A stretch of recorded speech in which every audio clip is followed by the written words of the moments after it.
এভাবে করে প্রত্যেকটি মানুষদেরকে ডাকবেন। আল্লাহ সুবহানাহু ওয়া তাআলা বললেন, ইয়াউমা নাদউ কুল্লু উনাসিন বিইমামিহিম ফামান উতিয়া কিতাবাহু বিয়ামিনি ফাউলাইকা ইয়াকরাউনা কিতাবাহুম ওয়ালা ইউযলামুনা ফাতিলা। স্মরণ করো, খেয়াল করো ওই দিনটাকে। আল্লাহ তাআলা বলছেন ওই সময়টাকে তুমি স্মরণ করে নাও। কোন সময়? যেদিন প্রত্যেক মানুষদেরকে আল্লাহ তাআলা ইমাম সহকারে ডাকবেন। এটা কি ভবিষ্যৎবাণী নাকি অতীত? আল্লাহ তাআলা বলছে ডাকবে, আমি ডাকবো। ডাকা এটা কি ভবিষ্যতের কথা নাকি অতীতের কথা? আল্লাহ যখন বলছে আমি ডাকবো, এটা কি ভবিষ্যতে ডাকবে নাকি অতীতে ডাকেছিল? ভবিষ্যতে ডাকবে। ভবিষ্যতে যখন ডাকবে আল্লাহ তাআলা, তাহলে প্রস্তুত থাকতে হবে মানুষকে। কি জন্য প্রস্তুত থাকতে হবে? আল্লাহ তাআলা সেটা বলছেন। অথবা যাকে তারা আমল নামা সমূহ সাথে নিয়ে আসতে পারে, তাদের আমল কাউকে ডান হাতে দেওয়া হবে, কাউকে বাম হাতে দেওয়া হবে। এখন আমল এটা হচ্ছে আরবি শব্দ, এর বাংলা হচ্ছে কর্মফল। আরবি শব্দ হচ্ছে আমল, বাংলা হচ্ছে কর্মফল। এখন কর্মফল এটা আমি যা করেছি আল্লাহ কোন করবে সমস্ত কিছু মানুষদেরকে দিয়ে দিবেন। কেউ ডান হাতে পাবে, কেউ বাম হাতে পাবে। কিন্তু আল্লাহ তাআলা এরপরে বললেন ওয়ালা ইউযলামুনা ফাতিলা, আমি কোনো বান্দার উপরে জুলুম করব না। আমি গত জুমায় বলেছিলাম আল্লাহ নিজের জন্য জুলুম হারাম করেছেন। আল্লাহ বলছে আমি কারো উপর জুলুম করব না, কিন্তু যিনি জুলুম করেছেন দুনিয়াতে তাকেও ছাড় দিব না। আমি নিজেও কারো উপর জুলুম করব না। যিনি পৃথিবীর মধ্যে জুলুম করেছেন, মজলুমরা সবকাই এই দুই চক্ষু পানি ছেড়ে দিয়ে আল্লাহ তাআলার কাছে দোয়া করে, রব্বুল আলামিন মজলুমদেরকে তুমি কি সাহায্য করবে না? ওয়াজআল লানা মিন লাদুনকা ওয়ালিয়্যান ওয়াজআল লানা মিন লাদুনকা নাসীরা। মানুষ যখন হতাশ হয়ে গেল, সাহাবায়ে কেরাম যখন হতাশ হয়ে গিয়েছিল, তখন সবাই দোয়া করতেছিল, আল্লাহ এখানে শিশু সন্তান আছে, এখানে বৃদ্ধরা আছে, মহিলারা আছে, আল্লাহ এখানে বয়সপ্রাপ্ত বৃদ্ধরা আছে, তুমি কি সমস্ত মানুষের মধ্য থেকে একজনের দোয়া কি তুমি কবুল করবা না? দোয়া কবুল করে নাও আল্লাহ। এটা বলে বলে সবাই দোয়া করেছিল। তো যারা জুলুম করে তাদের জন্য এই মজলুমগণ সকলে মিলে দোয়া করেছিল, আল্লাহ একদিন কি একদিন জালেমের পতন ঘটাবে, মজলুমদের দোয়া কবুল করবেন। কারণ 3 শ্রেণীর মানুষের দোয়া আল্লাহ তাআলা কখনো ফেরত দেয় না। 1 নম্বর হচ্ছে পিতা মাতা সন্তানের জন্য যদি দোয়া করে, রব্বুল আলামিন কখনো ফেরত দেয় না। 2 নম্বর মজলুম ব্যক্তি যদি আল্লাহ তাআলার দরবারের মধ্যে যদি দোয়া করে, কখনো ফেরত দেয় না। 3 নম্বর হচ্ছে কোনো মুসাফির সফর করার জন্য এসেছে, ওই মুসাফিরকে যদি কেউ খাবার দেয়, নিরাপত্তা দান করে, আল্লাহ পাক ওই মুসাফিরের দোয়া কবুল করে নেয়। এই 15 বছরে অনেক মুসাফির বলতে মজলুম ব্যক্তি যারা বিভিন্ন জায়গা থেকে জঙ্গলের মধ্যে আজকে 10 বছর 5 বছর বসবাস করেছি। আমি যখন রোমাতে ছিলাম, সেখানে আমার সাথে ছিল আব্দুল মুতালেব হুসাইনি। নাম শুনেছেন মনে হয় অনেকে, নাম শুনছেন না? আব্দুল মুতালেব হুসাইনি, তিনি ছিল রোমা বাজারের মসজিদে, আমি ছিলাম ফাইলপাড়া মসজিদে। মাঝে মধ্যে কথা হতো গেলে, তখন তিনি এই জালেমদের জন্য থাকতে না পেরে সে খুলনা থেকে রোমার প্রাণকেন্দ্রে ওই জায়গার মধ্যে গিয়ে জঙ্গলের ভিতরে বসবাস করছেন। আমি তো পারতাম না, আমি 1-2 মাস থেকে চলে আসলাম। তিনি বলছেন করার কিছু নাই, থাকতে পারতেছি না। এই জন্য মজলুমরা যখন দোয়া করে, আল্লাহ তাআলা একদিন কে একদিন দোয়া কবুল করে নেয়, জালেমদের পতন ঘটিয়ে নেয়। আল্লাহ তাআলা প্রত্যেকটি যুগে যুগে এরকম করেছিলেন, কিন্তু ইতিহাস সাক্ষী আমরা ইতিহাস পড়ি না, সাহাবীদের ইতিহাস পড়ি না, যারা জুলুম করেছিল জালেমদের ইতিহাস পড়ি না। যদি পড়তাম আজকে আমরা মানুষের উপর জুলুম করতে পারতাম না। পারতাম না। আল্লাহ সুবহানাহু ওয়া তাআলা অন্য একটি আয়াতের মধ্যে বলেন وقال الذين كفروا ربنا أرنا الذين أضلانا من الجن والإنس نجعلهما تحت أقدامنا ليكونا من الأسفلين। কর্মীরা যখন জাহান্নামে যাবে তখন বলবে আমরা জাহান্নামে যাব না আল্লাহ। কেন? আমাদের তো নেতা ছিল, একটু আগে বলেছিলাম নেতা সহ আল্লাহ তাআলা মানুষদেরকে, সমস্ত ইমাম সহকারে মানুষদেরকে ডাকবেন।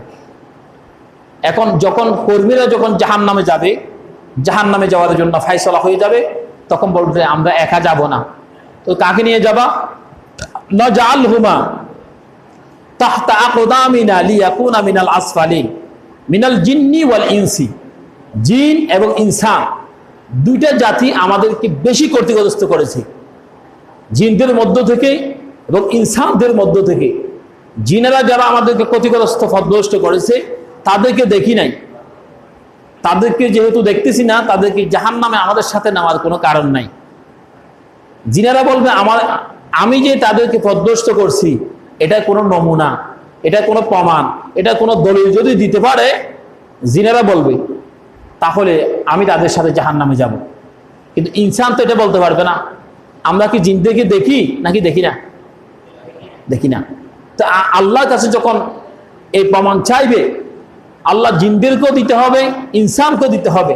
তো জিনদেরকে তো আমরা দেখি নাই, সেই জন্য জিনদেরকে নিতে পারবো না জাহান্নামে। ইনসান যারা পথভ্রষ্ট করেছে, মানুষদের বাড়িতে বাড়িতে তন্ন তন্ন করে রাতের বেলা ঘুমাইতে দেয় নাই, চোরের মতো ডাকাতের মতো এসে, কোনো মামলা নাই, কোনো হামলা নাই, কিছু নাই, নোটিশ নাই, কোনো প্রাজ্ঞাপন নাই, তার জন্য কোনো থানার মধ্যে কোনো কিছুই নাই। এরপরে রাতের বেলা এসে এসে লম্পটের মতো বাড়ি বাড়ি এসে তাল্লাশি করে করে রাতের বেলা যারা ঘুম হারাম করেছে, আল্লাহ আজকে তাদের ঘুম হারাম করে দিয়েছে। ঠিক কিনা?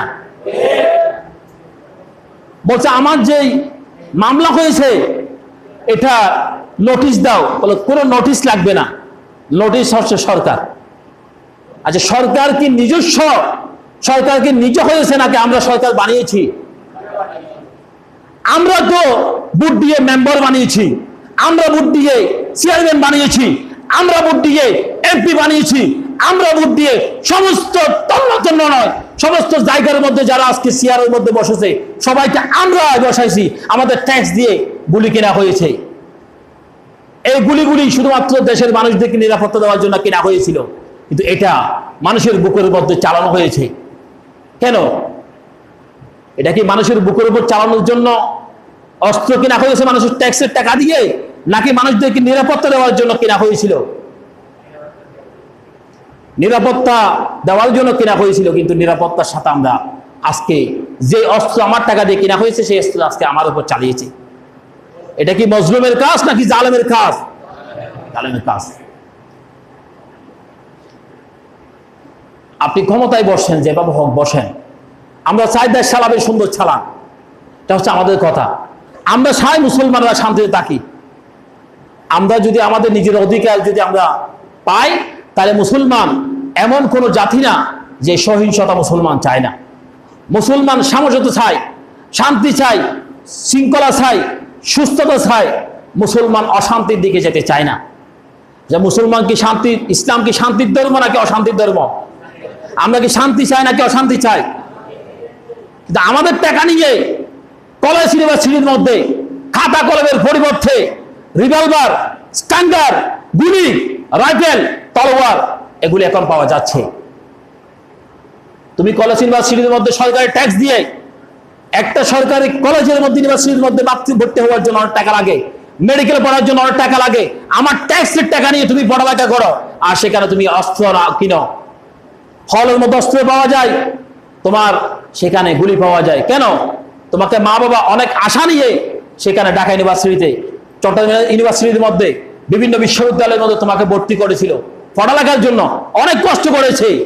আজকে তুমি যখন সেই বিপদগামী পথে গিয়েছ, একদিন তুমি একজনকে মেরেছ, অন্যদিন তোমাকে আবার মেরে ফেলেছে। কারণ হত্যার বদলে হত্যা হয়ে যায়। আমি যখন একজনকে মেরেছি, একদিন আমাকে সে মেরে ফেলেছে। এই জন্য আল্লাহ তাআলার কাছে আমাদের দোয়া করা, আমাদের ছেলে সন্তানদেরকে যেখানে পাঠাচ্ছি, একটা সন্তানকে টাকা পয়সা খরচ করে পাঠাচ্ছি, ছোটকাল থেকে প্রাপ্তবয়স্ক পর্যন্ত কত টাকা খরচ হয়। মা বাবা খেতে পারে না, না খেয়ে সন্তানকে খাওয়াইয়ে এই ছোট্ট অবস্থা থেকে স্কুলে মাদ্রাসায় নিয়ে যায়। এরপর থেকে যখন ইউনিভার্সিটিতে চান্স পায় কত খুশি হয়। তুমি সেখানে গিয়ে অস্ত্র কিনো, তুমি সেখানে গিয়ে তোমার নেতার কথা শোনো। তোমার নেতা তোমাকে জান্নাত দিবে না, তোমার নেতা তোমার জন্য একটা আমল দিবে না, নেতা তোমার সাথে জাহান্নামেও যাবে না, যেখানে নেতা চলে যাবে। এখন কি নেতা আছে নাকি গেছে? গেছে। কর্মীরা আছে নাকি গেছে? কর্মীরা আছে। নেতা আছে নাকি গেছে? নেতা গেছে, কর্মী আছে। ওই জাহান্নামীয় নেতা আর কর্মীদের মধ্যে পার্থক্য হয়ে যাবে। নেতা পার হয়ে যাবে, কর্মীরা আটকে যাবে। ঠিক কিনা? কথা কি আপনারা বুঝতেছেন নাকি কঠিন হচ্ছে? কথা সহজ নাকি কঠিন? নেতারা পালাবে, কর্মীরা দেশের মধ্যে থাকবে। কর্মীদেরকে মানুষ বানাবে, এটা করো সেটা করো। আল্লাহর হস্তে ইসলাম ধর্ম ছাড়া, কোরআন ছাড়া অন্য কোনো ধর্মকে আপনি যখন মনের মধ্যে ধারণ করে নেবেন, আল্লাহ কোরআনের রসুলের আদর্শ ছাড়া যদি অন্য কোন আদর্শ যদি আপনি নিয়ে নেন, তাহলে নেতারা আপনাকে ছেড়ে পালাবে আর আপনি বিপদের মধ্যে পড়ে যাবেন। আল্লাহর হস্তে সামনের থেকে যা দিন গেছে গেছে, সামনে যে দিন আসবে সেই দিন আপনি কি করবেন? আল্লাহ কোরআনকে ধরবেন, রসুলকে আদর্শবান হিসাবে নেতা হিসেবে মেনে নিয়ে আল্লাহ কোরআন নিয়ে জিন্দাগি চালাবেন বলে এই আশা রেখে আজকের আলোচনা শেষ করছি। ওমা তৌফিক ইল্লা বিল্লাহ। আসসালামু আলাইকুম ওয়া রাহমাতুল্লাহি ওয়া বারাকাতুহু।